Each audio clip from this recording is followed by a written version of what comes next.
আজ হচ্ছে রবিবার, তো সেই জন্যই সকাল সকাল চলে গিয়েছিলাম মাংসের দোকানে মাংস কিনে নিয়ে আসার জন্য। কেরালায় কিন্তু প্রতি রবিবার মাংসের রেটটা কিন্তু চেঞ্জ হয়ে যায়, তো মাঝে মধ্যে হয় না, কিন্তু বেশিরভাগ সময়ই মাংসের দাম কিন্তু একটু আপ ডাউন হতেই থাকে।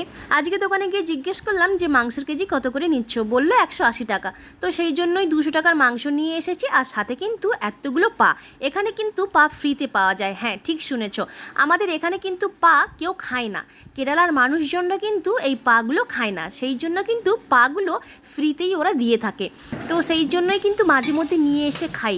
তো অনেক দিন হয়ে গিয়েছে, তো এই পাগুলো আর খাওয়া হয়নি, তো সেই জন্যই কিন্তু আজকে নিয়ে এসেছি। এবার হয়তো তোমরা বলবে যে পাগুলো তাহলে কি করে, পাগুলো কিন্তু এরা ফেলে দিয়ে মুরগির বাকি অংশগুলো কিন্তু এরা সেল করে থাকে। জানো, বেশ কয়েকদিন ধরে কিন্তু দেখছি এখানে ভীষণ পরিমাণে বৃষ্টি হচ্ছে, সেই জন্য কিন্তু খেতে ভীষণ ইচ্ছা লাগছিল।